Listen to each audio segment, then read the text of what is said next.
Talking to you tonight about frequently asked questions that I get about passing a driver's test and being successful first time. That's what we're going to talk about today.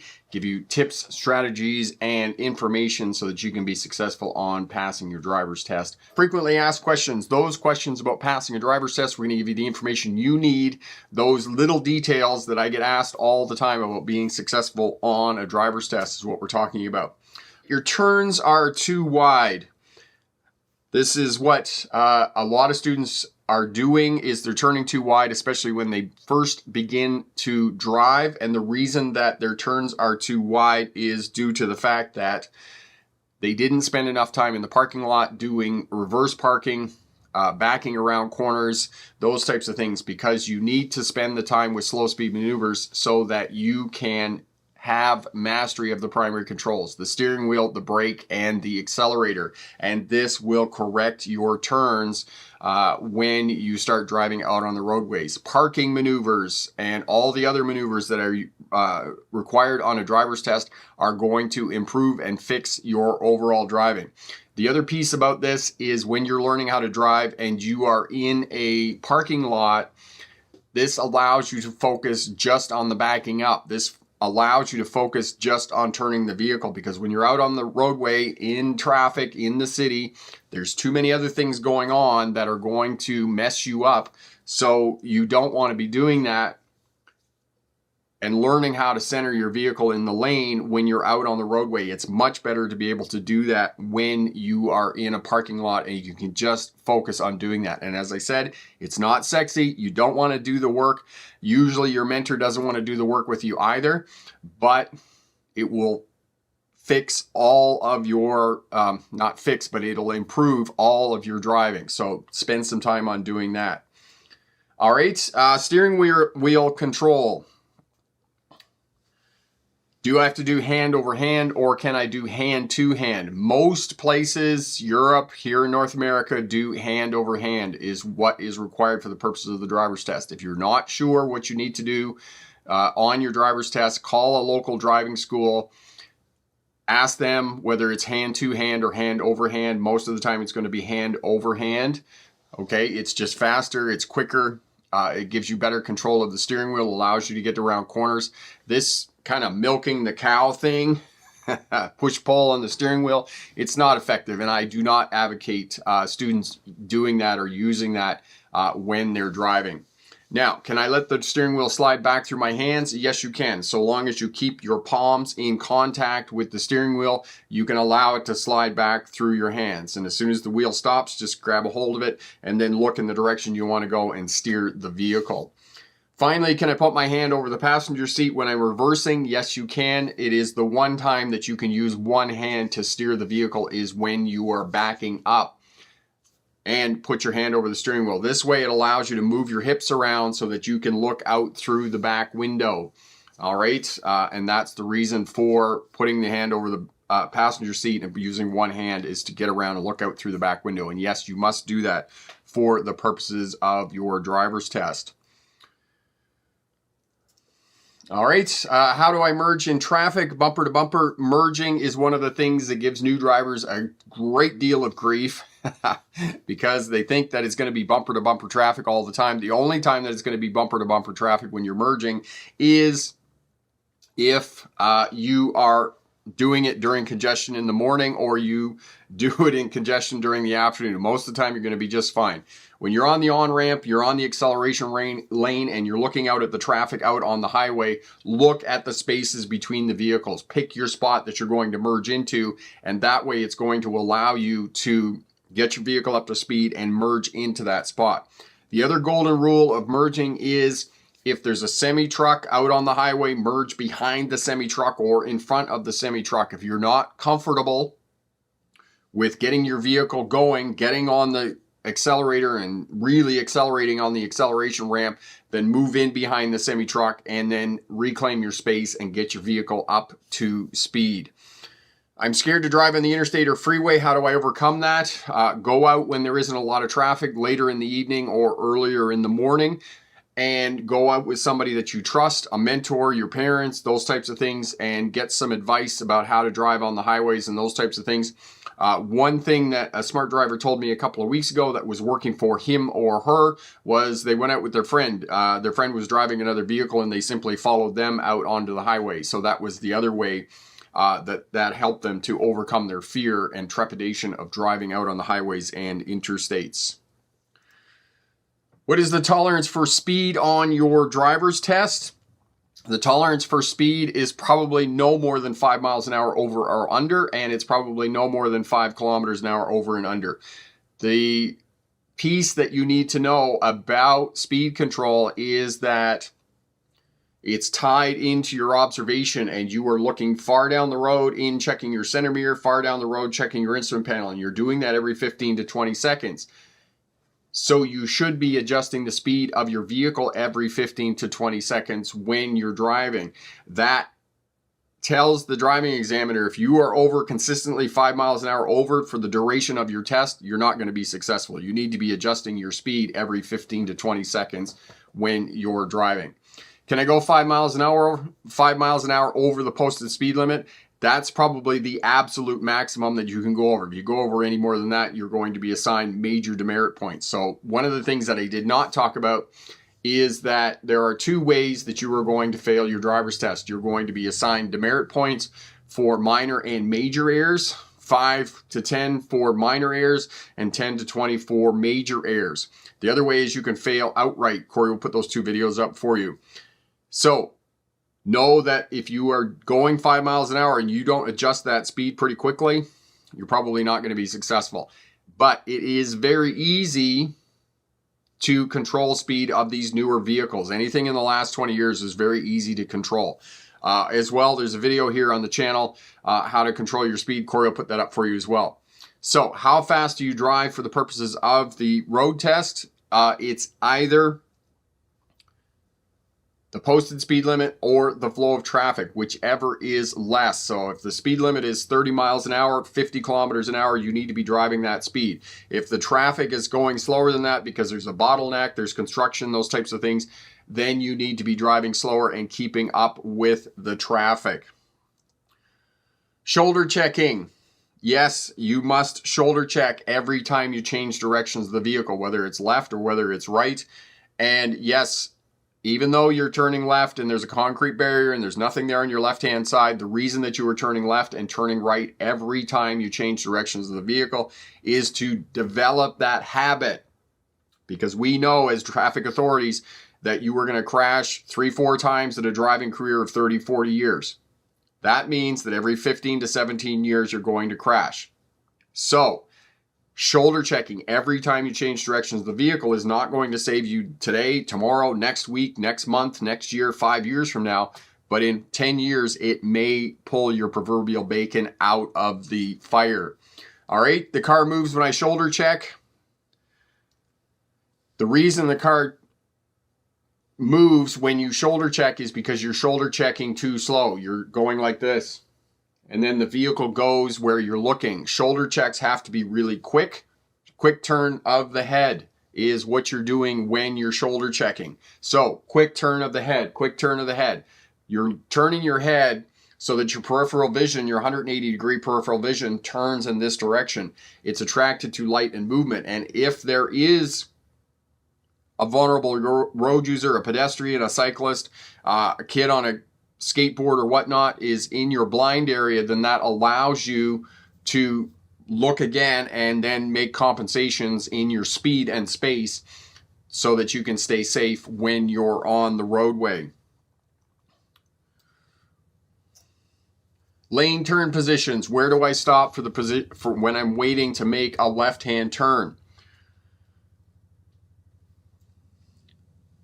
I teach stopping at the edge of the intersection and waiting until the gap presents itself, okay? So the car on the other side of the intersection, the gap is behind that car. When that car gets to the crosswalk line, then you start moving straight into the intersection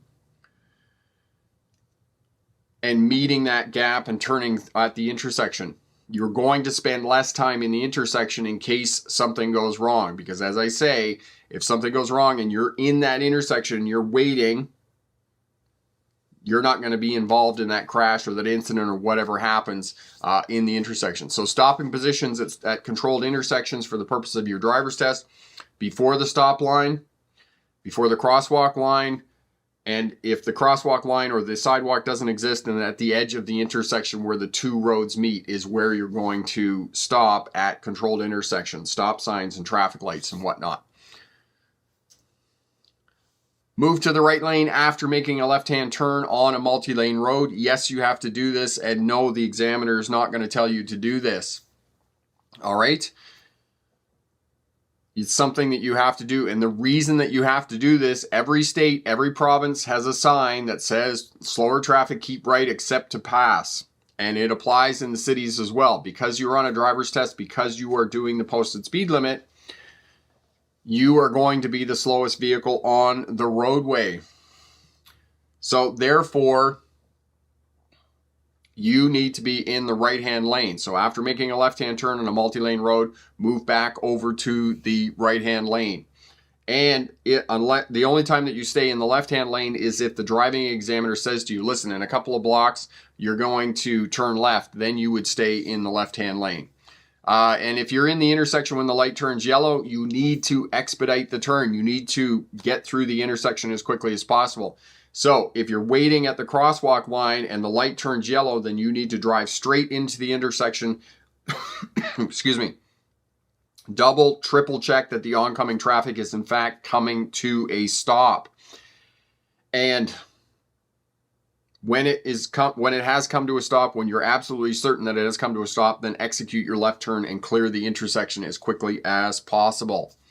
Backing up, can I use a backup camera for the purposes of my driver's test? Yes, you can use a backup camera.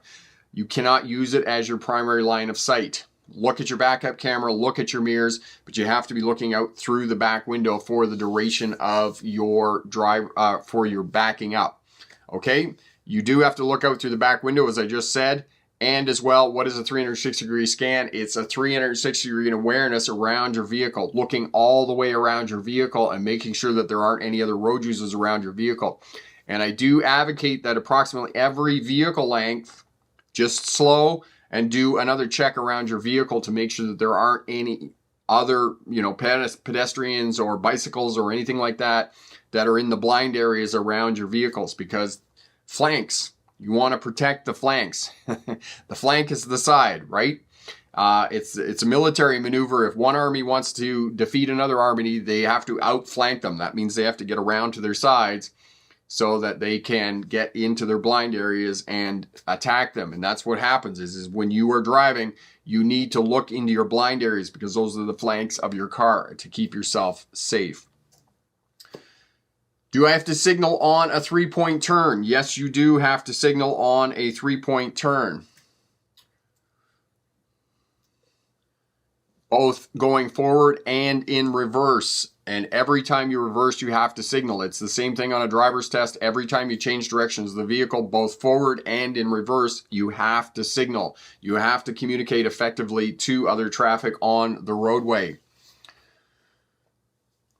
So reversing both forward and backwards, shoulder checking when you're changing directions of the vehicle, shoulder checking and signaling every time you change directions. Okay, parking. If I hit the curb, will I fail my driver's test? If you hit the curb and you knock the examiner out of the seat, yes, you will fail your driver's test. If you touch the curb and readjust, no. Unfortunately, most beginner drivers do not have the experience to know the difference between touching the curb and banging the curb. So many drivers will say, oh, I just banged the curb and the examiner unfairly failed me. No, that's not true. Oftentimes what has happened is you push the back tire up over the curb and aren't aware because you simply don't have enough driving experience.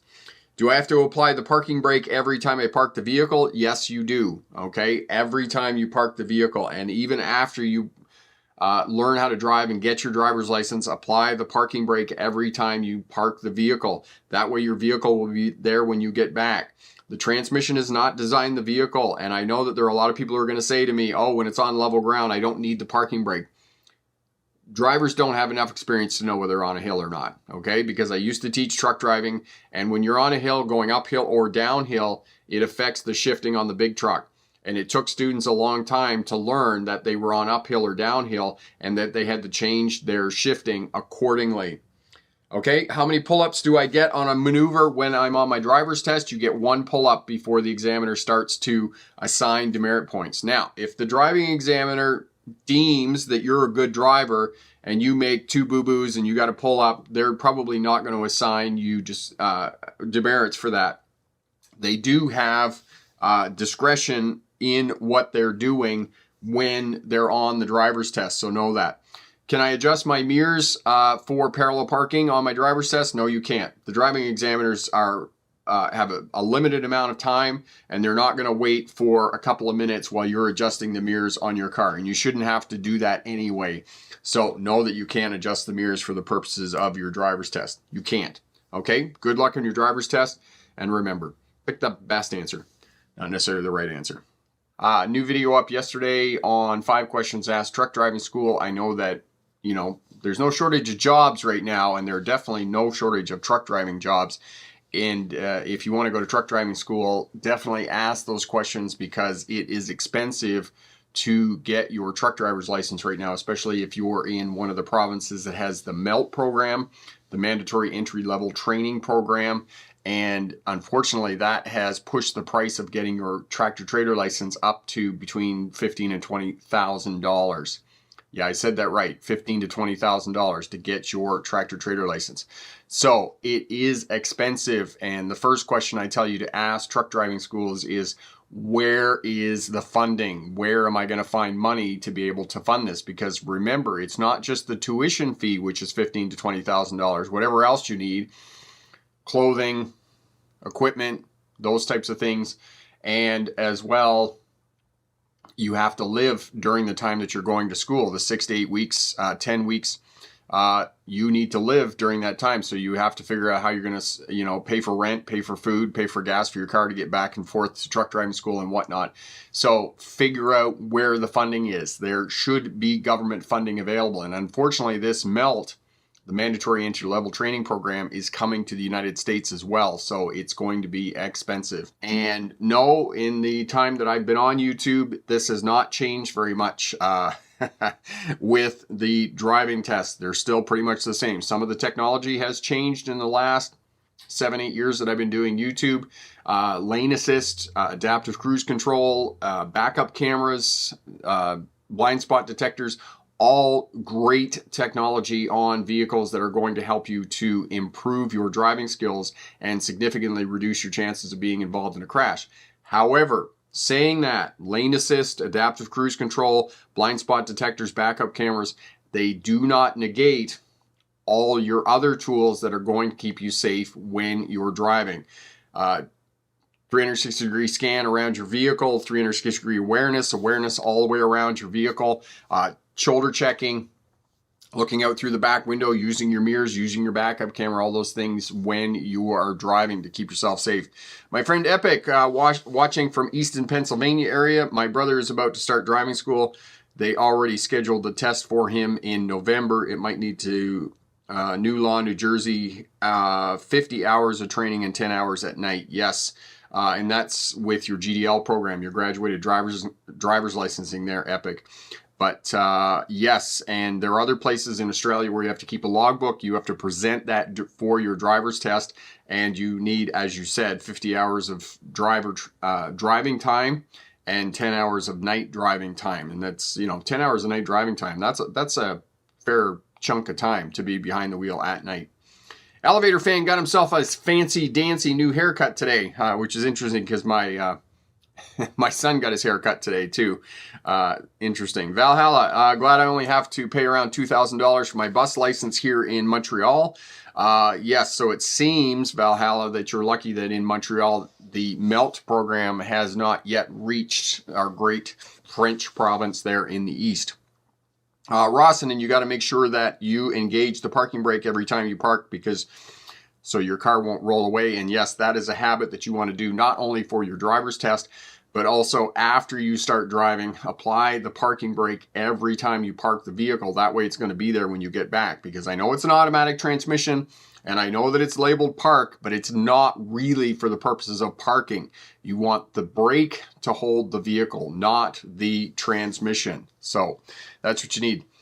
Is it bad to signal unnecessarily on the test? Yes, because you do not want to confuse other drivers and other road users. So you want to make sure that you signal approximately 6 to 10 flashes before the turn. That's what you want. 6 to 8 is ideal when you're driving. For those of you new to Smart Drive Test, my name is Rick August. I was a truck driver in the 1990s, hauled freight between Ontario, Canada, and the United States.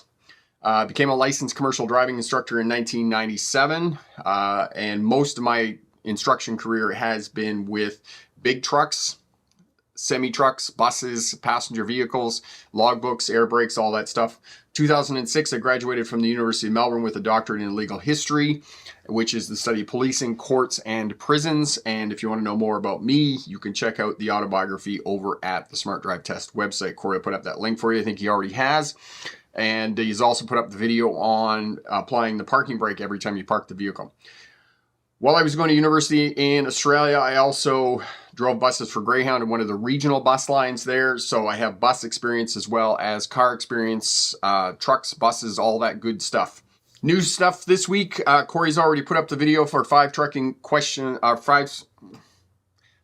already put up the video for 5 questions you need to ask a trucking school to be successful on earning your Class 1 license, earning your bus license so that you can get out and start earning money. So have a look at that as well. Pass first time, look at that podcast over at the Smart Drive Test website. All right, Megan, I kind of still struggle with knowing if the wheels are straight or not when parked. And yes, one of the things you can do, Megan, is you can put a piece of tape on the top of the steering wheel. Also, start to keep track of the steering wheel when you're turning it.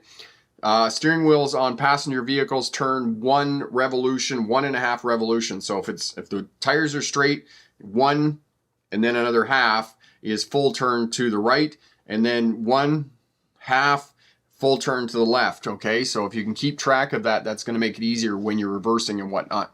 The other piece about reversing that is difficult and challenges new drivers and learning drivers is that when you start backing up, the vehicle becomes 2 pieces because of something called off tracking.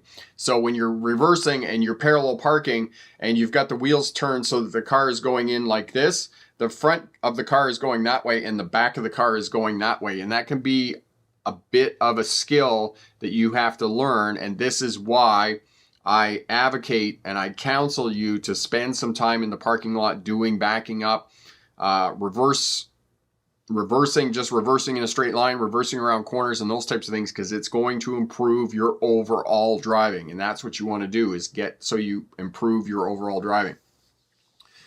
Megan, yes, that does help a bit, except when I've turned the wheel all the way. Yes. And you just have to figure out. And then if you've turned it all the way, Megan, is you just half a turn and then a full turn to come back. And this is why on going back to 3-point turns and whether you have to signal when you're backing up and those types of things, is when you turn and you approach the curve on the other side, that I teach that you come back to straight on the steering wheel. That way, when you start reversing and you want the back of the car to go in that direction, then you only have 1.5 turns to go to the right, as opposed to trying to go 3 full turns on the steering wheel from full left to full right, because that can be difficult to do because you're like, and you're trying to whip that steering wheel around. Whereas as you approach the curb and you go nice and slow and then you bring the steering wheel back to straight, then you're straight and then you go the other way, it's going to be a little bit easier for you in terms of manipulating the steering wheel and doing your 3-point turn. Anthony, I have problems with right-of-way on uncontrolled intersections. It seems people don't like to yield to people on the right. My instructor told me more defensive in these situations. Any advice? Uncontrolled intersections. I'm not quite sure what you're talking about, uncontrolled intersections, because there aren't a lot of uncontrolled intersections. And basically the way that right-of-way works is that major road over minor road, straight through traffic over turning traffic, right turning traffic over left turning traffic. Those are your basic rules for turning. And there are very few uncontrolled intersections. If you're on a major road, that could somewhat be defined as an uncontrolled intersection, but still the minor roads are intersecting with the major roads, and they almost always have a stop sign or a yield sign when they're coming into the major intersections. So uncontrolled intersections, I'm not sure what you're talking about. Maybe you could send me an email, rick@smartdrivetest, and send me an address of uncontrolled intersections. I'd give you some more information about that. Will the examiner tell you to pass a car when there's one slow car in front of you? No, they will not tell you to pass a slow car in front of you. And for the purposes of a driver's test, you are going to be the slow vehicle because you're doing the posted speed limit. Unless you get somebody that's driving exceptionally slow, it's not likely that you're going to encounter that situation on a driver's test. Patrice, what are the top 3 things a first-time freeway driver in LA should keep in mind? Okay, so first and foremost, keep space in front of your vehicle, okay? Keep that 3 to 4 second following distance between you and other traffic. And yes, other cars are going to cut in front of you and take up that space, but make sure you have that space in front of you. Because if you're not near anything, it's less likely that you're going to hit anything. So keep that space when you're driving on the freeway. As well, the other piece about it, if for first-time freeway, go at a time that it's not busy, okay? Go later in the evening, earlier in the morning, and then that way you can get comfortable with it. And then again, merging out onto the freeway, look at the spaces between the vehicles. Pick your spot, pick your space, and get up to speed, match the speed of the traffic on the highway, and then merge out onto the interstate. So good luck there in Los Angeles. And again, what I said before, take somebody with you that you trust. Have a friend drive their vehicle and follow them out on the freeway and those types of things, and all of that will help you out.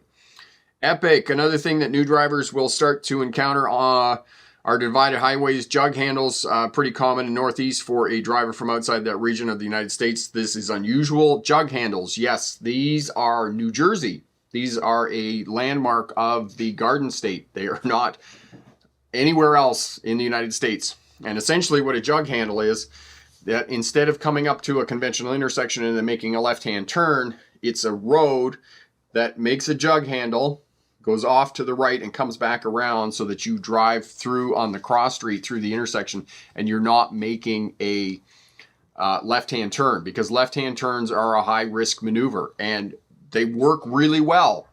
They're great. Jug handles are awesome. The only problem is the cost owing to real estate. They take up a lot of real estate. So I've never seen them any place other than the state of New Jersey. So if you go to New Jersey, know that they have jug handles, as Epic just said there. Patrice, you're most welcome. Ross and I do stop for pedestrians because I scanned the crosswalk. Yes. And that's the other piece, exactly what Rawson was just saying about mapping and tracking intersections. As you're approaching the intersection, you're looking for pedestrians, you're looking for vulnerable road users, you're mapping and tracking those road users at the intersection. Is their path of travel going to cross your path of travel and your direction? That's what you're looking for when you're approaching intersections. The other piece about that, we know that more than 40% of crashes happen at intersections, and 50% of traffic fatalities are vulnerable road users. Pedestrians, cyclists, kids on skateboards, scooters, and motorcycle riders. The place that you are most likely to cross paths with these vulnerable road users is at intersections. So it becomes incredibly important for you to scan and map and track intersections. MIT, mapping intersections, tracking road users, and tracking their movements. Marion, don't we have some of them here too? Marion, I can't say that I've ever seen a jug handle in British Columbia. Maybe we do have them here, but I've never seen them. Rawson, and I do see birds on the road and I just keep going because they fly. Yes, Rawson is referring to the videos with Charlie where we were on a training lesson and there were birds on the road and he slowed down for the birds on the road, and I said to him, because here where we live in British Columbia, we have quail, and for whatever reason, they can fly, but they prefer to walk, which is weird. I mean, if you can fly, why wouldn't you want to fly? I mean, that's just cool. It's like Superman walking around everywhere with his cape. flowing and billowing out behind him, right? And so Charlie, the quail, are walking across the road, and Charlie slows down. He's waiting for the birds to walk across the road. And I said, you know, they fly, right? You know, they fly. That's what Rawson is referring to. And Corey will put that video up, the playlist up for you on Charlie. You can see that funny bit there. Marion said, I had a goofy driver behind me that went around me as I put my indicator on to move into the right lane after turning left at a traffic light. I just waited until he passed and then changed lanes. And yes, Marion, you did exactly what you need to do. If other drivers, other road users are doing something goofy on the roadway, just take your foot off the throttle, wait for them to go by, wait for them to carry on with their life, and let them go and have their crash somewhere else. Because that is the second reason for traffic crashes, failing to give the right of way, right? I have the right of way. I am going. And we end up in a crash, right? The number one reason for traffic crashes is following too close. Many drivers follow too close. If you watch and measure traffic and its following distance out on the roadway, you'll see that most drivers are following at 1 second, maybe 2 if you're lucky. You want to maintain a 2 to 3 second following distance. And the reason that we know drivers are following too close is due to the fact that the number one crash in North America and probably in the world is rear end crashes. It is the most reported insurance claim, even more so than windshield damage. So we know that rear end crashes happen a lot, and that consequently, the reason for that is because drivers are following too close. They're being reactionary. They think that they can react quick enough to avoid a crash to the front. And as I say, oftentimes you can't. So if you have that following distance, that 2 to 3 second following distance between your vehicle and the vehicles in front, it's going to give you time. Space buys you time. Time buys you options. Options prevent crashes. And it's the same piece on a driver's test. You need that 2 to 3 second following distance between your vehicle and the vehicle in front. Because if you're not near anything, it's less likely that you're going to hit something. So at all costs, whatever speed you're driving, and I admit, when I drive my car, I keep up with traffic flow, but I never give up that 2 to 3 second following distance in front of my vehicle, because it is the most critical component of being a safer, smarter driver. Marion says, exactly. Yes, let them have their go and let them go and have their crash somewhere else. That's exactly it. Rawson, and you also want to pull over to the curb and stop for an emergency vehicle. Yes, that is an automatic fail on a driver's test if you do not do that. And years ago, you've probably heard me say this story before.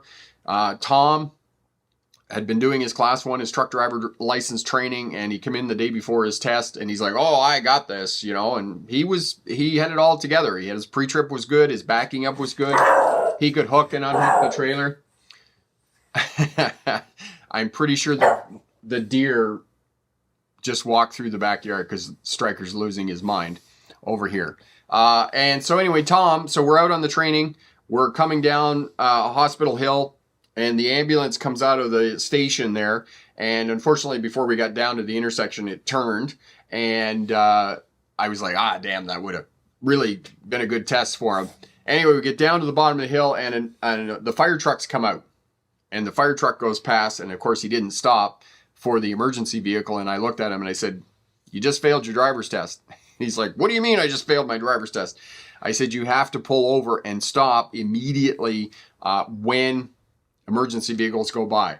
And so you need to pull over to the closest shoulder when an emergency vehicle approaches. Now, if you're at an intersection, sometimes it's best to stay stopped, okay? Not move, because if you're stopped and the emergency vehicle comes up behind you, oftentimes they will go out into the oncoming lane and then move through the intersection. So it's better to just stay stopped, because if you move through the intersection and you're trying to turn the corner and those types of things, it could be confusing to other traffic, and it could be confusing to the person driving the emergency vehicle.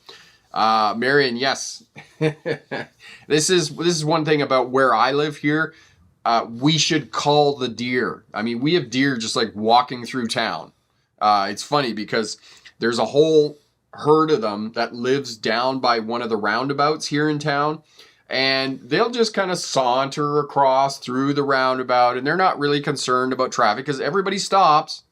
But Stryker, he thinks that he's a big deer hunter, and he sees them and he's just like, let me get one. Let me get one. And I'm like, you're so little and they're so big and they're just going to stomp you.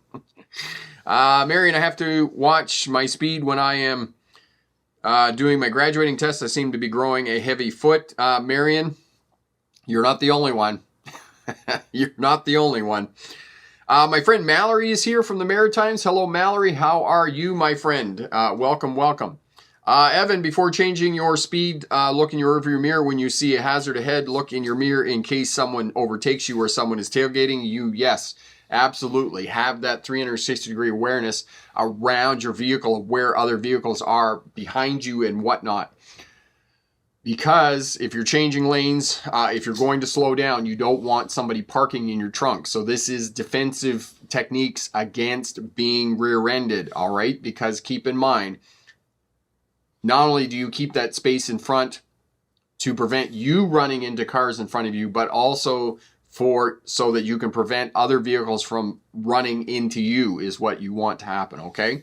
So it's defensive techniques against you being rear-ended as well, because if you're going to slow down, coming up someplace you're going to turn or at an intersection, traffic light or those types of things, look in your center mirror and you're looking at the vehicle behind you about how close they are, right? If you cannot see the headlights of the vehicle behind you, you know that they are really close and that you probably should take countermeasures so that you don't get rear-ended and they don't park in your trunk.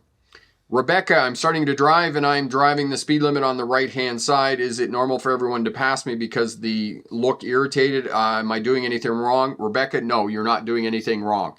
If you drive the speed limit, everybody's going to be passing you because you're the slowest vehicle on the road, because traffic flow, the speed that everybody else is driving on the roadway is faster than what you were driving. And this is why it's difficult for new drivers, because other people show their annoyance. This is the other part of social driving. Driving is a social activity, and we've coined the phrase social driving. It's the dangerous activities that everybody else engages in after they get their license. And exactly what you just said, Rebecca, everybody's passing you because you're doing the speed limit. They're not doing the speed limit. So you're doing the right thing, okay? And they're going to be annoyed because other people think that what they're doing is right. They think they're good drivers. So they're doing that, all right? So know that social driving, they're following too close, they're speeding, driving over painted islands, not coming to a complete stop sign at stop sign intersections, and they're policing other people's driving behavior and telling them that they're doing something wrong. So they're giving you an irritated look because you think you're doing something wrong. So know that it's nothing that you're doing wrong. And this is one of the challenges of learning how to drive and being a new driver on the roadway. Megan, changing over to the right lane to make a right turn, but there's other cars in the lane. Do you stop in the lane you're already in and wait for the lane to clear or keep driving? No, Megan, if you want to merge into a lane, adjust your speed accordingly so that you can move over, put your signal on, and then move to the outer side of your lane. Not out of your lane, but if you're moving to the right, hug that right side of the lane. And I will guarantee you that within 6 or 7 flashes of your signal, other people will let you in, because if you're crowding that right side of the lane and you've got your signal on to tell other people that you want to move over, somebody's going to create a space for you, okay? Because you've used the position of your vehicle and you've used your signals to communicate to other traffic that you want to move over into the other lane. So that's how you do that. Mallory, failure to yield is another reason for traffic crashes. Yes, it is. And in fact, Mallory, it is the second biggest reason for you to be involved in a crash. Elevator, I had a semi-truck cut me off and my older brother off today. Yes. Don't drive in the blind spots around big trucks. If you see a big truck coming out on the highway, or they're turning or they're changing lanes or those types of things, either get in behind them or get in front of them, okay? Because they do have big blind areas. The other piece about semi-trucks, you don't know how long that driver's been behind the wheel, because in the United States, they can drive up to a maximum of 11 hours. And here in Canada, they can drive up to a maximum of 13 hours being behind the wheel. You don't know how long they've been behind the wheel. You don't know how tired they are. You don't know how aware they are. And you don't know if you were driving in their blind areas.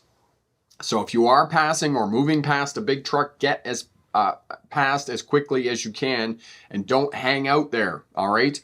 And it's going to be less likely that you're going to get cut off by a big truck because they're like everybody else. They make mistakes. They don't do it on purpose for the most part, but sometimes it happens, unfortunately. 247, what advice would you give a new driver who plans on taking a road trip for the first time in the future?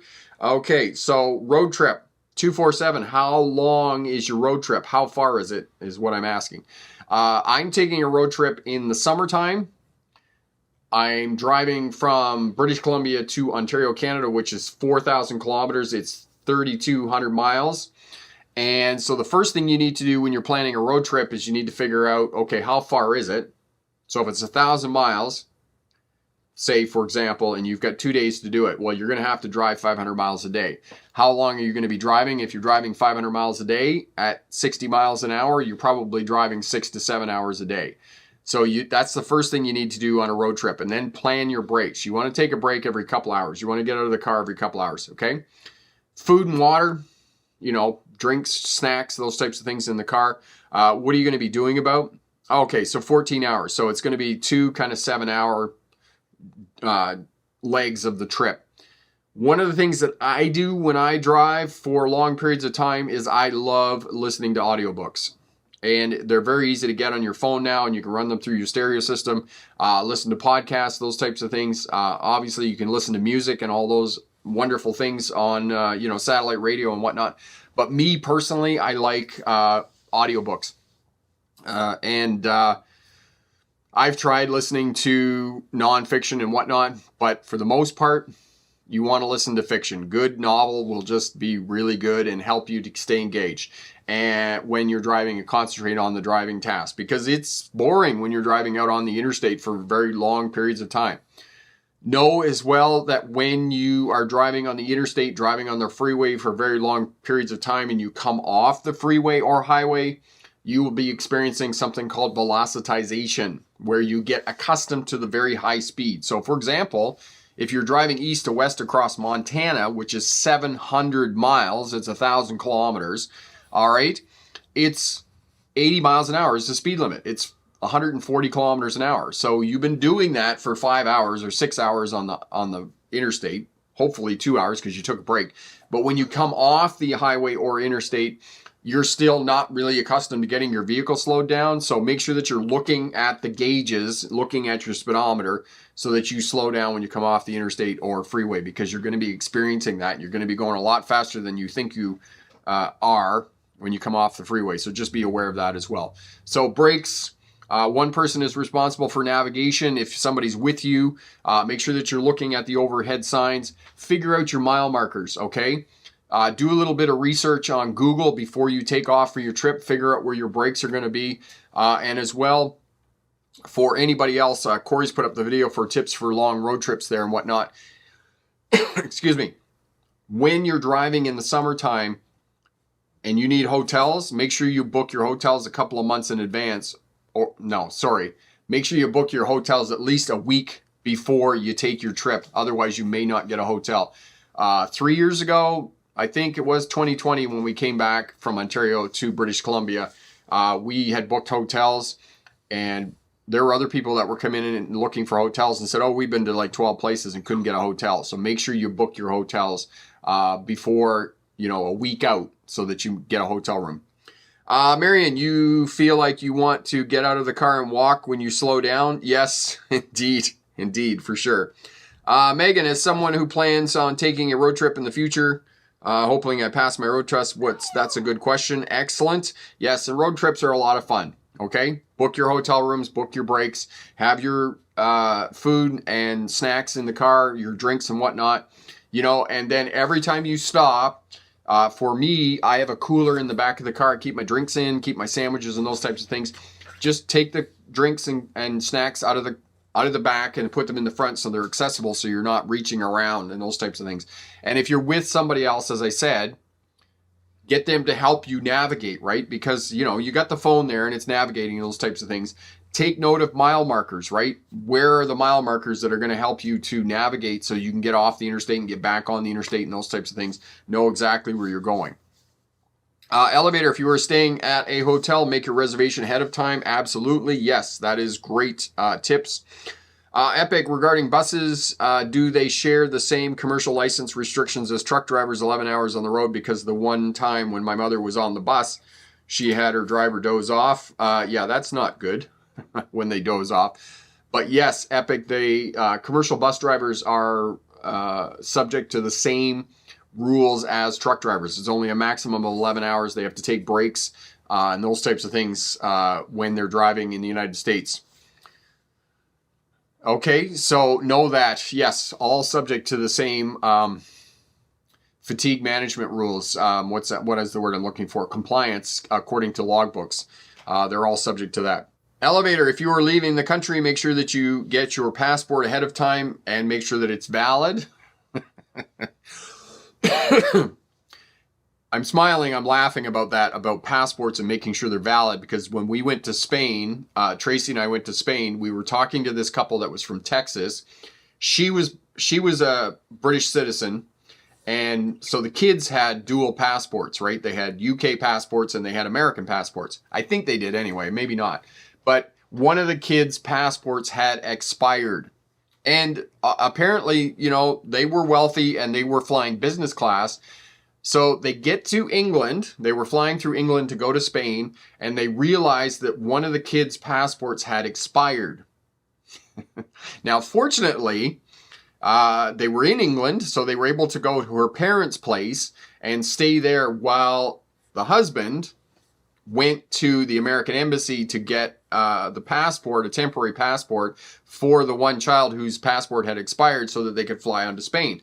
However, they didn't make their flight, so their flight was canceled. They had to buy a new flight to get to Spain, and then they said that they had to spend another $3,200, and they had to fly economy, so they were in the back of the bus. They weren't flying business class with their family anymore to get there. So yes, make sure that your passport is valid so that you don't have to make an emergency stop at the embassy, and it's not going to cost you a heap of money because you have to get a new plane ticket to get to whatever destination that you're going to. And as well, know that if you're an American or you're a Canadian crossing the border back and forth, that you now have to have a passport. You now have to have a valid passport, because if you don't, they're gonna turn you back. They're gonna reject you at the border. So know that.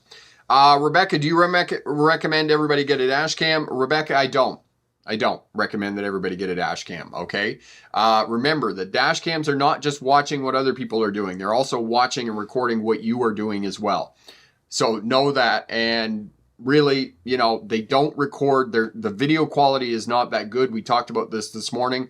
They will not record license plate numbers, but you can leave yourself audio notes, okay? And you know, I've seen heaps and heaps and heaps of dash cam footage on the internet, because, I mean, you can go on Twitter, you can go on Facebook, you can watch this dash cam footage all the time. Maybe in some cases it's going to help you out, but not in every case. And if you get into a crash and you have dash cam footage, it may be used against you in a court of law. It can be subpoenaed and they can use it against you. So know that, that it's not always going to work out for you. So, you know, if you don't really need a dash cam, I wouldn't recommend you getting one. But, you know, they're cheap and they're inexpensive now and you can get them. 247, to piggyback off Elevator, who do you use? A vehicle in another country that uses opposite side driving and gear shifting on some of the vehicles being that's different from the USA. Oh, okay. These goofy people that have vehicles on the other side of the road. So, for example, it's a right-hand drive and you're driving it in North America. Those people are just, they're dumb. Okay, they're dumb. Because they've done studies to show that people who have a car that's designed for the other side of the road are 40% more likely to be in a crash. Okay, they have them here in British Columbia, and I see a lot of people driving around with right-hand drive cars, and I just think to myself that the government needs to be more strict on this, that these vehicles cannot come in, because it's not a road system designed for these vehicles. You're sitting on the other side of the road. it's dumb. Okay, that's my feeling about it. It's hard enough going to another country that drives on the left side of the road and being in a vehicle that's a right-hand drive and actually trying to drive on the left side of the road. Asked my kids about it when we went to Australia last fall. You get off a long flight and you're tired, and then it's like, oh, left side, got to stay on the left, got to stay on the left, got to stay on the left, okay? All your vantage points are wrong in those cars when you're on the opposite side of the car and trying to drive on roadways that were designed for you to sit in the center of the road. It doesn't work. Mallory, the longest road trip I've ever been on is 6.5 hours. Yeah, that's a good road trip for sure. That's about what it takes us to get down to the ferry, and that's a good run. Marion, I think truck drivers should not have to drive for 13 hours. I think that's too long, especially on our roads in British Columbia. Marion, I don't disagree with you. However, the industry has not changed much in the last 50 years, and you're right. 13 hours of driving time, that is a very long time to be behind the wheel of a big truck. Bus driver sleeping behind the wheel, yeah, that's a bit scary. And Corey's put up the video on how to drive on the right and left hand side of the road. So tonight we were talking about frequently asked questions for you to pass and be successful on your driver's test first time. Have a look at those. Look at the presentation. Yes, you have to move to the right lane after turning left on a multi-lane roadway. You can use a backup camera. You can use your mirrors when reversing. All those frequently asked questions that we get for new drivers who are preparing and going for their driver's test. Marion, do you know that people with the N license cannot drive in different countries? I did not know that. Marion, that is information to me as well. I did not know that either. Okay. 247. Yeah, what I'm worried about if I ever went to rent a car, I was in the UK. Okay, 247. If you go to the UK and you rent a car in the UK, it will be a right-hand drive car. Okay, you will not get a left-hand drive car in the UK. These are personal vehicles. Rental companies would not take on that kind of liability. It will be a right-hand drive in the UK. Same thing when I was in Australia. I got a right-hand drive car, okay? And if you're in North America, you're going to get a left-hand drive car. If you're in Europe, you're going to get a left-hand drive car if you're driving. So yeah, don't worry about that, okay? It's not going to be something that you're going to have to deal with.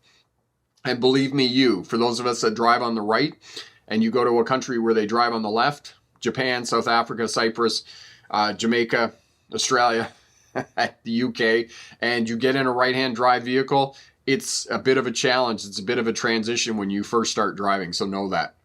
Elevator sleeping behind the wheel can cause crashes. Yes, it can. Sleepy drivers rest in pieces. Get enough sleep. Get enough rest for sure.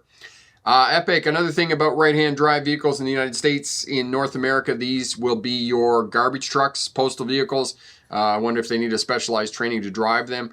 Epic, no, they don't. Those are specialized vocational vehicles. What we're talking about is personal vehicles that have been imported into the country. And unfortunately, the government has allowed this. And it's usually the state and provincial governments. And I disagree with it. I disagree with it on every level. It is not safe, and every observation and viewpoint in that vehicle. So for example, if you're driving on the right and you have a right-hand drive vehicle, you are sitting on the wrong side of the road to observe correctly. It's not safe at all. Megan, what if you start feeling tired while you're driving on the freeway, etc.? Where do you go to sleep?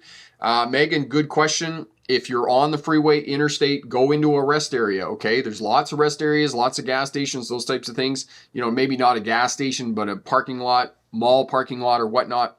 Lock your doors, get a bit of sleep.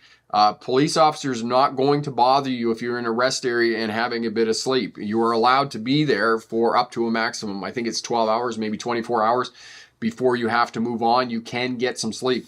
A police officer would rather you be sleeping in a rest area than out on the freeway driving tired. So that's what you need to do. The other piece, I mean, you can get a hotel room. Some years ago when I was driving down to the rental property, as I said, it's an 8-hour drive, including the ferry over to Vancouver Island. And I was coming back and it was midnight. I had driven down in the morning, done some work there, and then I was driving back and it was midnight. I was in Vancouver. I just went in and got a hotel room. Okay. And it was a couple $100, which is fairly expensive, was pricey at the time. I mean, they're still pricey, but, you know, I would rather spend $200 than, you know, have a car crash. and risking myself and risking other people on the roadways. So yes, you can sleep in your car, sleep in a rest area, pull into a parking lot that's not full and those types of things, but get a hotel room and whatnot. Uncert, if you're in a 50-kilometer zone, how much slower should you go over train tracks? Depends on the train tracks, really. But essentially, want to slow down. There usually is a recommended speed when you're approaching the railway crossing. Take your foot off the brake pedal, take your foot off the accelerator, and then let the vehicle roll over the tracks, right? Most of the time, it's going to be a level crossing. They're pretty good now. There aren't any that are really crazy. Years ago, when I was driving truck in the state of Arkansas, backwater Arkansas with rednecks, I was driving truck, and there was a friend of mine was with me, and we come through town, this little town, and we go past the variety store, the convenience store, which is, old white clapboard with a porch on the front. And there's a couple of good old boys standing out front chewing tobacco or whatever they were doing, and looked at me as I was going through town. And they gave me kind of a weird look. I remember the weird look as I was going through town. And so we get out of the other side of town and we start going down this bit of hill, and there's a railway crossing down there. And I just reached over and I touched my friend on the shoulder and I said, hang on.